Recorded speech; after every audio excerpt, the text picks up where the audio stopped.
Are you considering relocating to the Midlands of South Carolina? Or maybe this is one of the first videos you pulled up about South Carolina and you're trying to figure out if it's right for you. Well, in this video, I'm going to break down the need to know information about the Midlands of South Carolina. I'm actually going to pull up a map and show you the different areas. So whether or not you've just found South Carolina or you've been doing your research, hopefully this will give you a little bit more information to help determine if the Midlands of South Carolina is right for you, and then where in the Midlands of South Carolina is right for you. And for those of you that don't know who I am, my name is Brandon. Not only am I a transplant here to South Carolina, but I'm a local real estate agent as well. And I've helped many people just like you relocate to the area. And this is the information I share with them as I'm breaking down the different areas, helping them make that decision of where they want to live. But let's dive further into the area so you can learn a little bit more about it.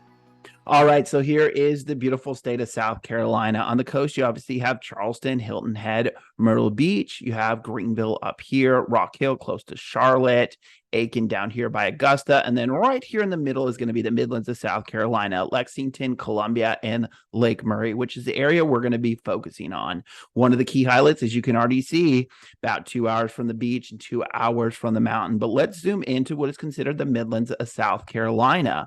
So as we zoom in here a little bit closer, this is the area that we call the Midlands of South Carolina and where I work as a real estate agent.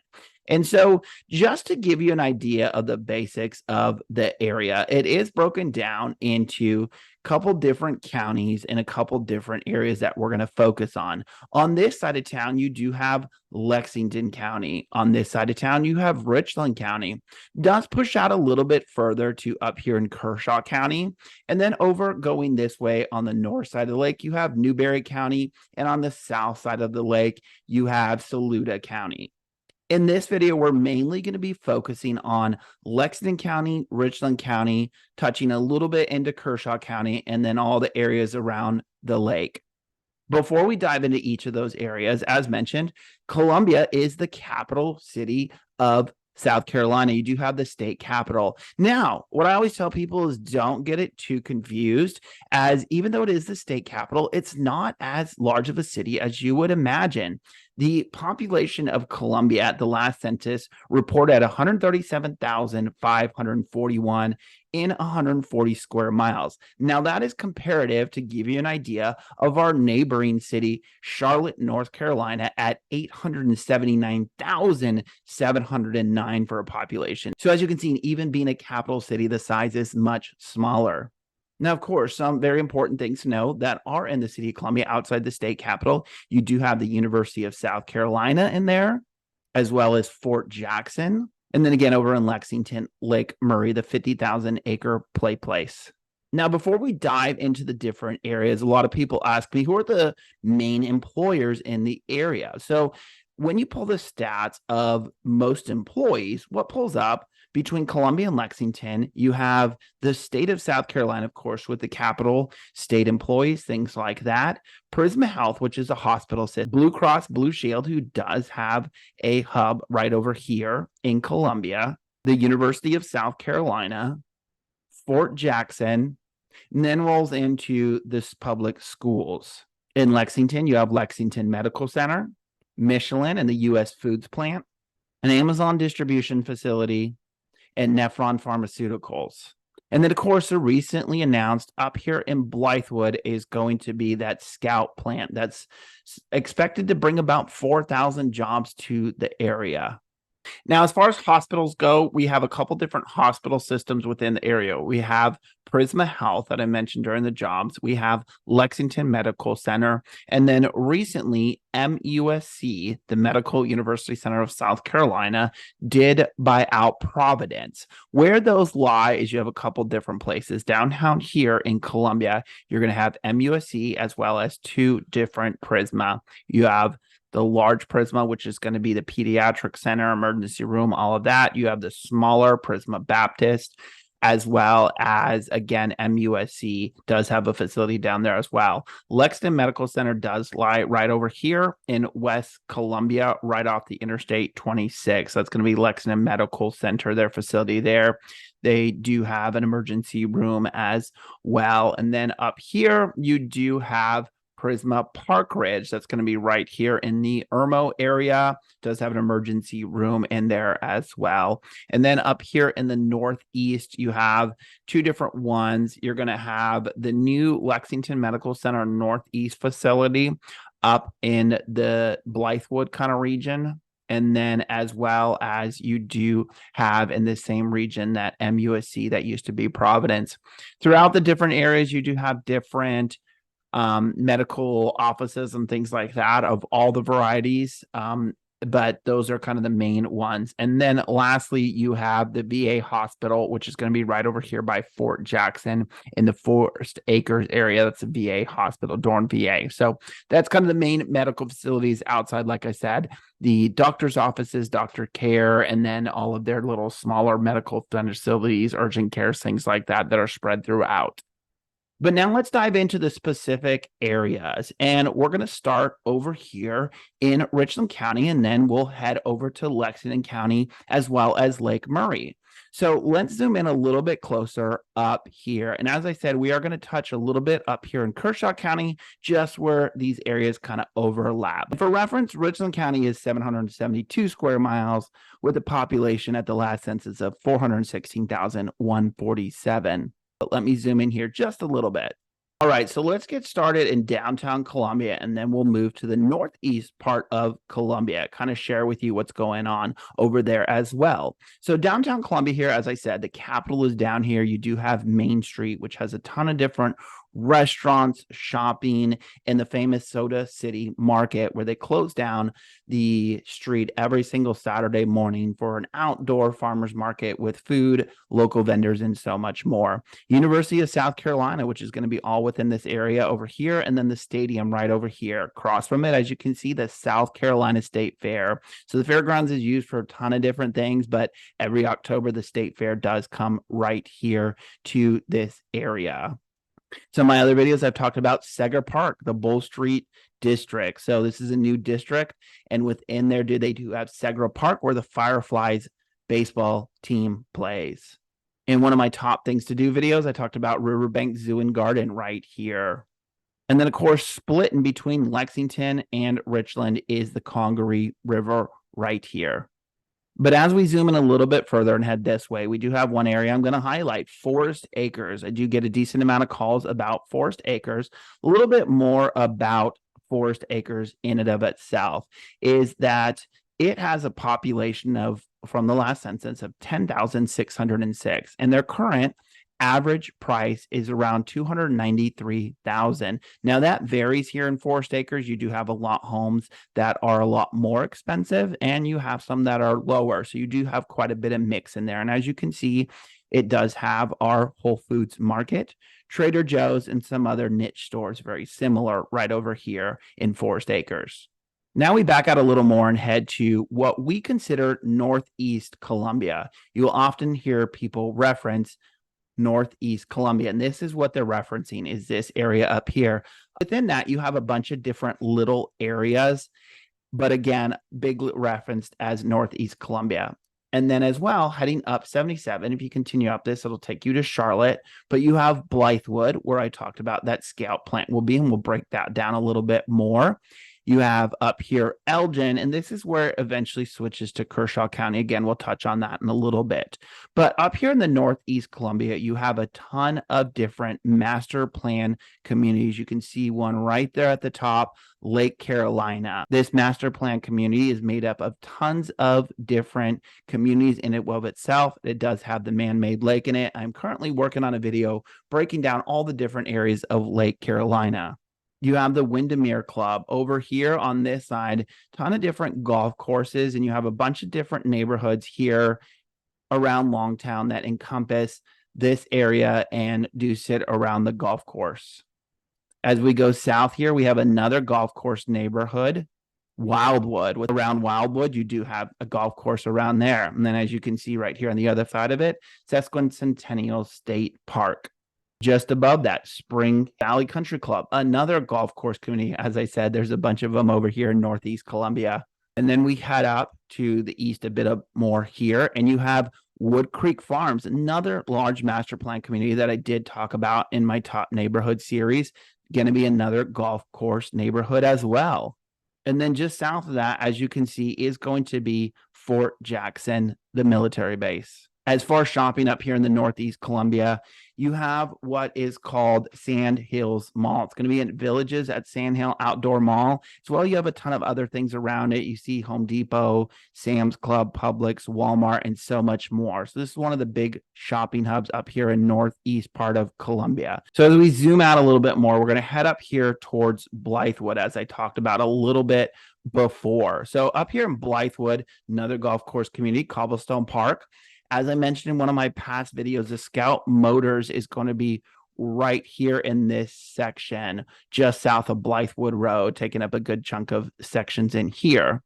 Now, as far as Blythewood, the town of Blythewood itself is relatively small. That's right. It comes in at 4,772 for population, and their average price is at $354,000.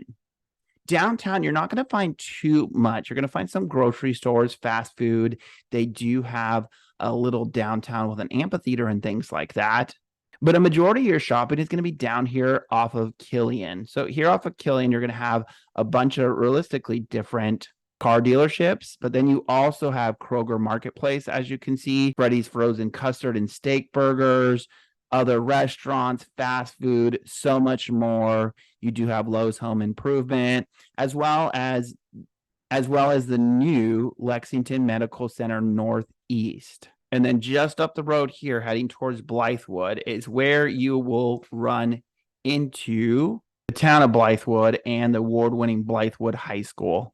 As we zoom back out, and before we head up to Elgin, Lugoff, Camden, to give you an idea about Northeast Columbia, obviously, like I said, this makes up a ton of different areas, so we're not going to get into population, but the current average price in Northeast Columbia is sitting at $209,000. Again, talking about some of these exclusive neighborhoods like Wildwood, Wood Creek Farm. So there's a wide range of pricing within there. You can find multi-million-dollar homes in Wood Creek Farms, as well as homes under $200,000 in the Northeast part of Columbia. But let's head east before we head back to Lexington and talk about Elgin, Lugoff, and a little bit of Camden. So again, right here is where it kind of switches over to Kershaw County. So this area up here is going to be Kershaw County. A lot of people are coming out towards Elgin and Lugoff simply because it's a lot more rural. As you kind of saw around here, as I pointed out, very densely populated area where Elgin and Lugoff have that very small town feel. They do have their downtown strips down here with different restaurants, shopping, grocery stores, and so much more. And then downtown Elgin, much smaller than Lugoff. Again, restaurants, different things like that, but not a ton there. So these are places where I have people, like I said, more rural, a little bit more land. Price goes a little bit further, being that more rural area. To give you an idea, what it reads is Elgin is a population of 1,620. Lugoff population is 7,434. And their average price comes in at $300,000. Now we zoom back out and we head west to Lexington, and then we're going to wrap up in the Lake Murray area. So let's zoom in here a little bit further. All right, so I'm going to start zoomed out here just for a little bit, simply because this can get confusing for people. Lexington is not only the county, but it is also a town within the county. So oftentimes when people say they're interested in moving Lexington, it can either be that town or one of these areas within it. And we're going to break down a couple of these different areas a little bit further. But let me give you an idea so you understand what I'm saying. Lexington County is made up of 758 square miles and has a population of 293,991. Now, when we talk about Lexington itself, the town, it's only a population of 24,208. That's right. So hopefully you can see that difference. But either way, let's zoom into Lexington a little bit further. So we will start with what is considered Lexington. So again, you have the town of Lexington and then what is considered the Lexington zip codes. I-20 right here, the main interstate going through. On the north side is what is the 29072 part of Lexington. On the south side is the 29073 part of Lexington. And so let's break these down a little bit further. We'll start on the south side of Lexington. Recently did a driving video through South Lexington. You'll hear people talk about Red Bank. It is not a town or anything like that. It's just an unincorporated area known as Red Bank. But let's dive in a little bit further here. So right here down South Lake Drive, when you get to Platte Springs Road right here, you do have main shopping hub right here. You have your Walmart Supercenter, Lowe's, Publix, Food Lion, Chick-fil-A, so much more right here, a couple different restaurants, things like that. And then just on the other side, White Knoll High School. Neighborhoods I've done video about, Bluefield right here down South Lake Drive, Ashton Lakes up here off of Old Orangeburg Road, Longview over here off of Longs Pond Road, and so many more. Now let's head to the north part of Lexington. So again, you do have, and I'm going to zoom out just a little bit here, you do have downtown Lexington right here, and we'll dive into that a little bit more in a minute, but let me kind of break down the different areas first. So you have the main shopping drag right here, Highway 378. Down Highway 378, you have just about every chain place you can think of. Home Depot, Walmart, Lowe's, Publix, Aldi's, TJ Maxx, Staples, and so many more. And then as we zoom back out and head this way, up this way, you're going to have Lake Murray. And like I said, we're going to get into that in just a little bit here. As we head west in Lexington, coming down this way, couple neighborhoods you can already see. Rocky Springs that I made a video about by Stanley Martin Homes. Bar Lake down here. Sterling Bridge right up this way. And a bunch more that I made video about. Going this way, you do have a couple little shopping centers right here. Lowe's Food, Publix Food, CVS, a couple different fast food, Starbucks, things like that. And then the more you head west, the more rural it tends to get. Still a lot of farmland out this way as you drive down. But again, quick, easy drive from even Rocky Springs back to this grocery store or even downtown Lexington. Now let's dive into downtown Lexington a little bit further. So if you've watched any of my videos about downtown Lexington, this is kind of that main area I talk about. So dive in a little bit further. So O'Hare's Public House, the Irish place I've talked about, and I did that walking video of this a long time ago. So if you're interested, you can check that out. Obviously changed a little bit since then, but you have O'Hare's Public House, Bodie Thai Food, Nikki's Pizzeria, Aladia's. And then you have the Ice House Amphitheater I've talked about, Lexington's Amphitheater, where they do a bunch of different shows, movies, things like that. Libby's, private property, Cajun food. You have some hotels, salons, attorneys' offices. And then over here, you have the county building, county courthouse. Zoom back out for reference again. Down Lexington over here, you do have Lexington High School on this side. And on the right side up here, you have River Bluff High School. On this part, neighborhood I've made a video about, Saluda River Club, right here on the Saluda River. Now, before we head to the north side of the lake into Irmo and Chapin, let's head east here just a little bit to check out West Columbia and Cayce, another area I get often asked about. So before we even cross over there, you can see Columbia Metropolitan Airport. We do have an airport. This is a metropolitan airport. It's not an international airport. It's not a large airport. But of course, there are flights in there from American and others that do fly direct to different areas. But remember, it is a metropolitan airport.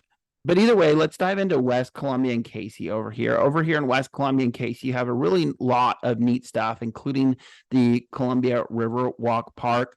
Talked about this in some of my other videos. There's bike and walking trails that run all the way down the Congaree River. Continues to be expanded. Really good place to come hang out. Amphitheater over there as well. Bunch of different restaurants that overlook the river. Really good food. And they as well have a farmer's market down there.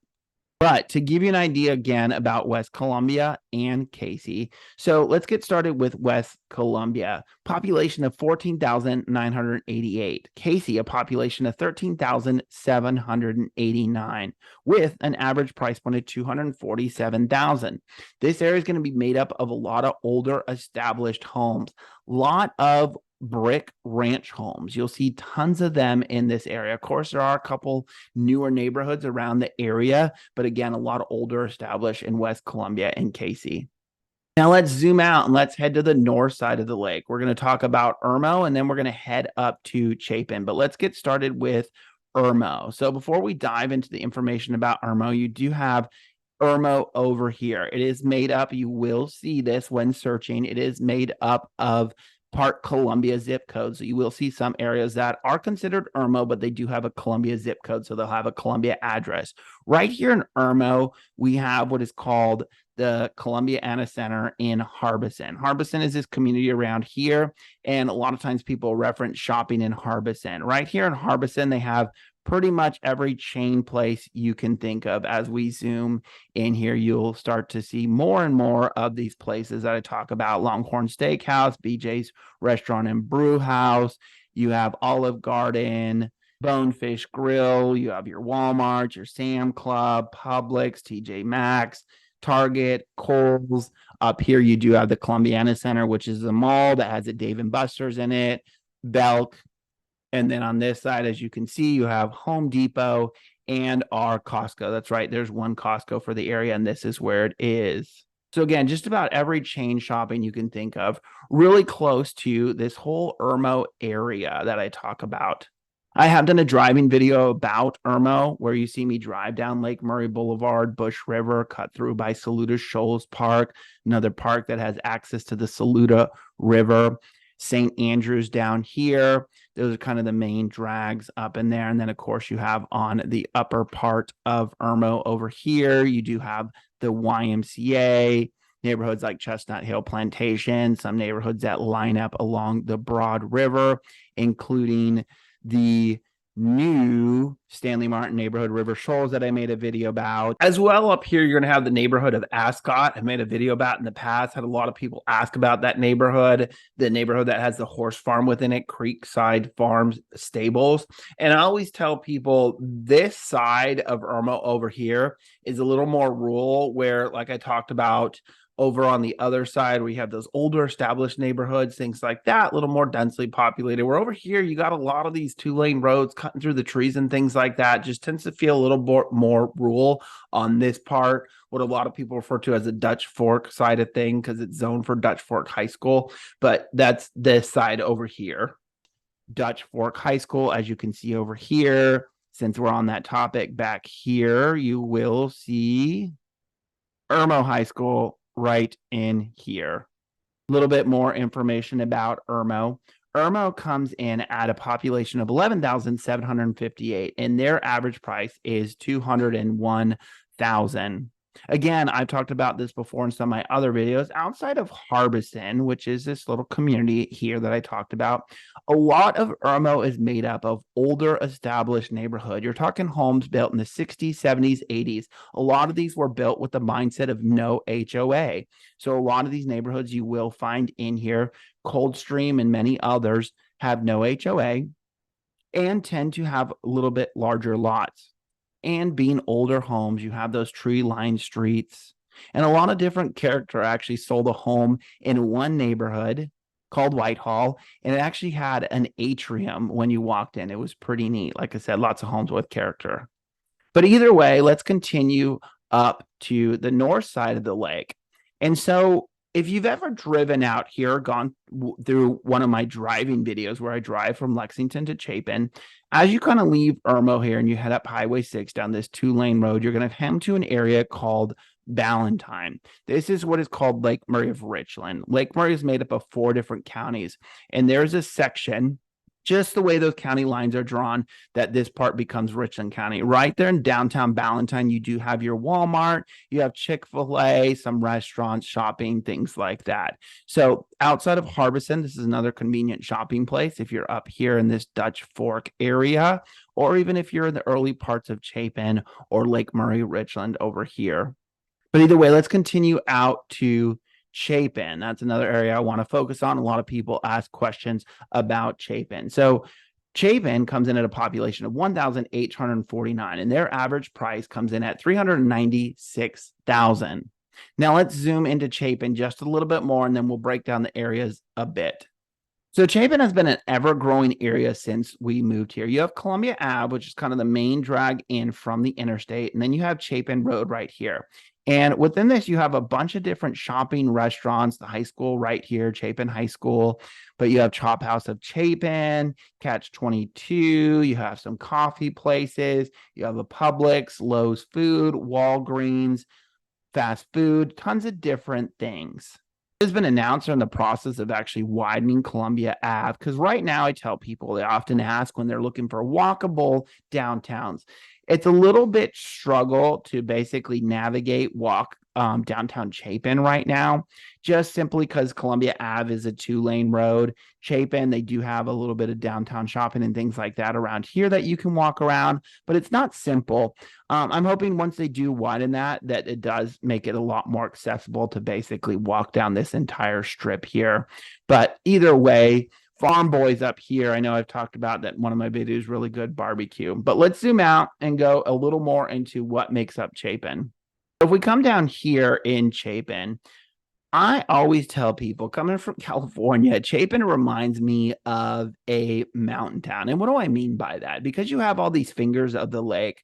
Basically, you have your downtown right here in Chapin. And then all the living kind of spreads off these 2-lane finger roads that kind of run down. So as well, outside of the grocery stores and some of the fast food places, a lot of the stuff there is more local, right? As you see, it's a local Bullen's Ace Hardware, things like that, versus your Home Depots, your Lowe's, your Walmarts, and things like that. So you can get most of your stuff done there through that.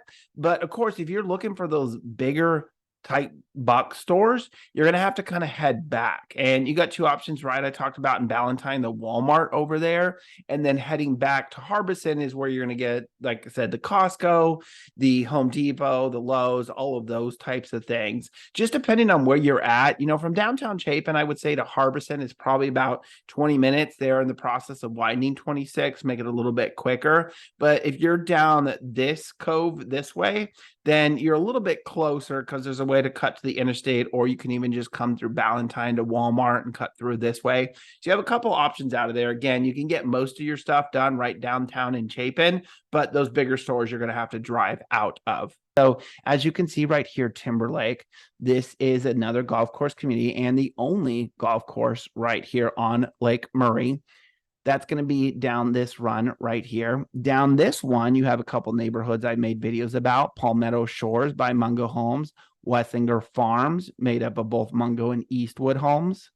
And you have this finger over here that goes down to some older established homes, and it just keeps kind of going back. Of course, you do have homes around downtown Chapin and moving out here towards Little Mountain.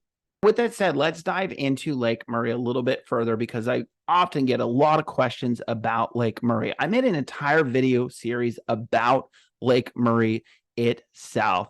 It is as I said earlier, 50,000 acre man-made lake. It's a hydroelectric dam. The dam does sit right down here in Lexington. So we'll zoom in here just a little bit. This is where the dam is. This is about a 1.5 mile walk that you can do across the dam. In order to access this, on the south side of the lake, they do have a parking lot that 365 days a year for free you can park at, so you can walk the dam. On the south side of the lake during the season, they do have the Lake Murray Public Park. This is going to be a kind of beachfront area where you can come wade in the water. It's blocked off, so you don't have to worry about boats, things like that. They have bathrooms, picnic tables, and so much more that is paid to enter and is only open during the season. On the north side up here, you have Lake Murray Dam North Recreation Area. Up there is going to be the boat launch. So that's where if you want to pay to get in and launch your boat, you can do it up there. Tons of parking in there for trucks and trailers when you're out on the lake as well. There are kayak launches, fishing piers, and so much more. That one's going to be paid during the season. And the off season, it actually does. The guard leaves and you can just kind of go in there and hang out as you feel free without having to pay to get in there. And these are not the only entrances to the lake. As you kind of go down the lake, you have a couple different ones. So as we head down this way, as I talked about before, where Palmetto Shores, Westlinger Farms, if you watch that video, down this way, there is a public entrance down here that you can get into the lake. Well, on the south side of the lake, you have off of a road called Shore Road, which is going to be this way just a little bit more. This Shore Road right here, you come down here to basically where this bridge crosses, and you have two different entrances. So on the south side over here, you have kind of more of a beach entrance, and there's a little ramp for smaller boats. And then on the north side, you do have that trailer parking and a boat launch over there. This one is good. We've actually gone out there and paddleboarded just because it is a cove right here, and because the boats launch on that side, you don't tend to deal with the big boats or anything like that. So it's easy to paddleboard around and avoid the little boats that do launch out of there. Again, there are still a bunch more heading west, but those are kind of the main ones on the east side of the lake right here around the main areas we talked about. Continuing on, again, like I said, Lake Murray is made up of 4 different counties. I said you have the section that is Richland County, you have the section that is Lexington County, and then as we head west, you have Saluda County, and you have Newberry County. And to give you an idea of pricing of these areas, so Lexington County on Lake Murray, so again, everything on this east side of the lake, outside of the Lake Murray Richland part, is going to be just above 1 million on the average for homes that are actually on the lake. In the Chapin, Richland County part of areas, what we're seeing is just above 1 million as well. Saluda County on the west over here, south side of the lake, their average is coming in at 750,000, and Newberry County on the north part here coming in at 670,000. And again, of course, referencing those to give you an idea. Let me zoom out here so you can kind of see. You do have downtown Saluda. This is a ways out here. So most people that do live on the lake in Saluda County tend to trail back to Lexington just because you can see it's a trek out here. Downtown Prosperity is going to be not too far from these parts of Prosperity. Smaller downtown does have Walmart, grocery stores, things like that. But of course, you're not too far of a drive back to Chapin. As well, on the lake, you do have Dreher Island State Park. So here's a state park right here where you can come out here, go camping, things like that.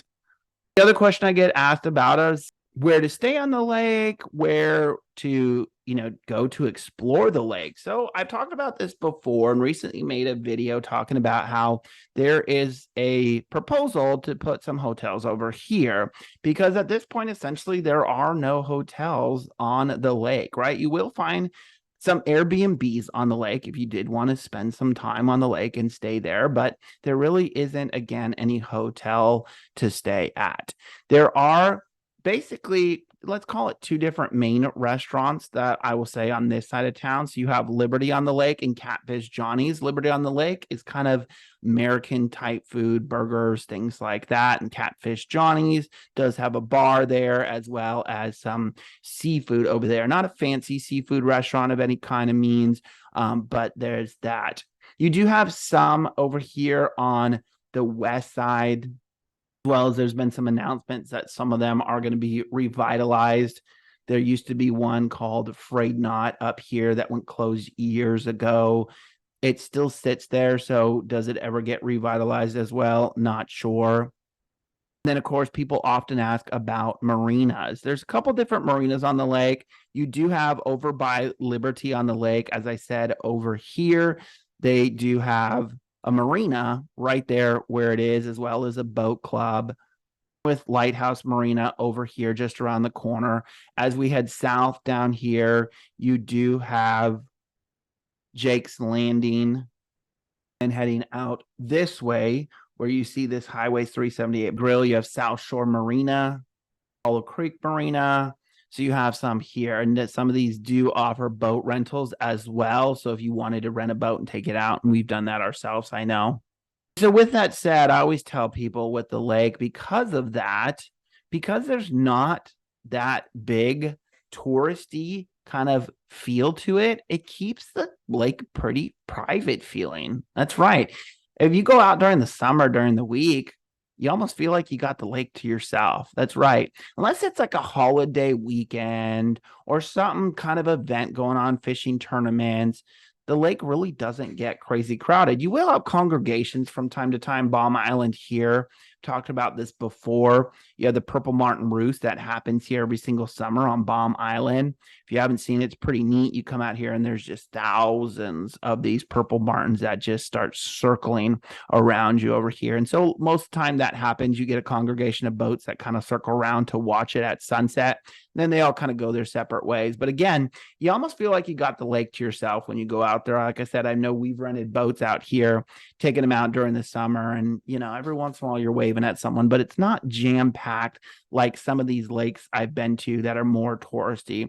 Again, does the dynamic of this proposed hotel change that? Yet to be determined. And when they announced it, they said it's a very long, like a 10-year plan to build that. So obviously not something that's going to happen overnight, but just to give you an idea of that, because I often get asked that, like, is it get crazy crowded out there? And I would say typically not. And so those are the main areas I'm going to talk about. We do have a bunch of different areas that we do service. South Lexington down here, Gaston, Swansea, over here in Hopkins, East over, like I said, parts of Camden. I've shown up here on Lake Watery and Monticello, small parts of Prosperity, Batesburg Leesville. But these are the prime areas that I just talked to you about that we show the most and people ask me about the most. So hopefully this gives you a good idea of the area. If you haven't already, on my website, if you head to relocate to southcarolina.com, you will find my free relocation guide. So this kind of breaks down a little bit more information on this about the area. So hopefully you can learn a little bit more. And then, of course, don't hesitate to reach out to tell me what your wants and needs are, and maybe I can point you in the direction that best fit your needs. But hopefully this helps you determine the areas that you would consider living and the areas you may not consider living. To browse local inventory here in the Midlands of South Carolina without being forced to register, head over to my website, brandongaron.com. Otherwise, watch this video here to learn more about the Midlands of South Carolina, and don't forget to click subscribe so you never miss a video.